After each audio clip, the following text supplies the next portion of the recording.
Hello, brothers and sisters. Today is Saturday, Sabbath, February 11th, 2017. And I want to tell you about a dream that I had last night.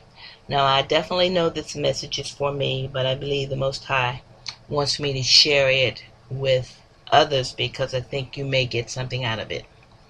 Well, the dream started off, I was in a house with Israelites, and I know they were Israelites.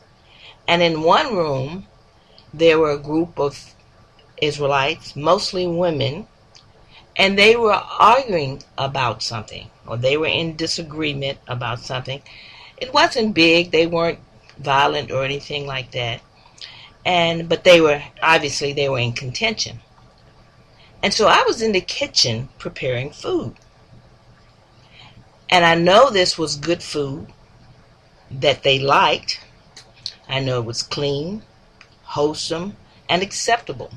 So I was in the kitchen just preparing the food, and I sliced the food up and put it on these nice platters, and I served it to them. And everybody seemed to like the food. They were eating it, enjoying it, but nobody said a word. I mean, not one word. They didn't say it was too cold. They didn't say it was too hot. They didn't say it was too spicy or anything. They just ate it up. And so I'm looking around trying to understand if the food was any good. Because even though in my heart I knew that the food was good food, I wasn't getting any feedback.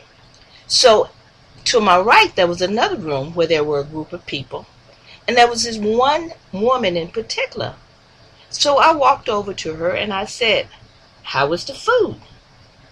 And all of a sudden she started screaming and angry and yelling and stomping and kicking. "I don't have to tell you the food was good." And I'm at this point sort of shocked. "I don't have to tell you the food was good." As if she was saying to me, "You just want me to tell you the food was good so that you could be complimented."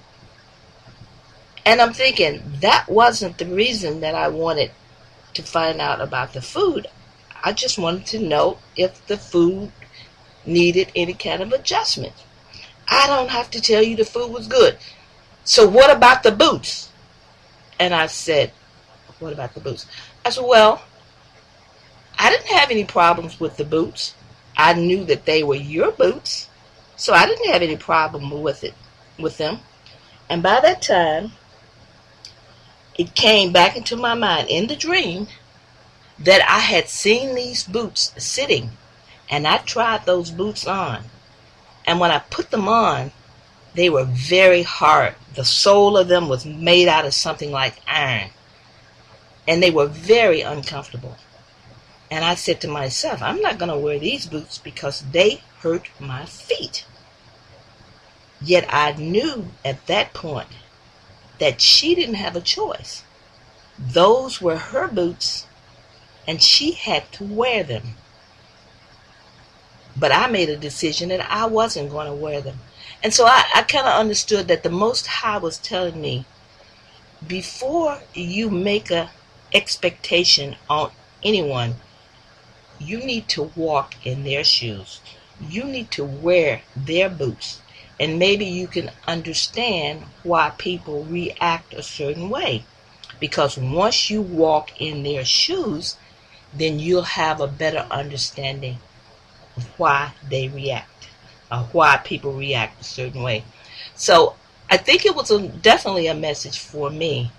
But I just want to tell my brothers and sisters that I think this is something that the Most High wanted me to share with all of us so that we can understand that once we put expectations on people, we put those expectations on them based on our shoes. People don't always react based on the shoes that we're wearing. They react based on the shoes that they are wearing. And sometimes the shoes that they are wearing a lot harder than the shoes that we're wearing. So I hope you got something out of this message. It was an edification for me. It was a humbling experience for me. And I would say shalom to you, and may God bless all of you. And I want to make sure that I do whatever I can to make sure that I'm not reacting based on my shoes, but trying to understand what other people are going through. Shalom.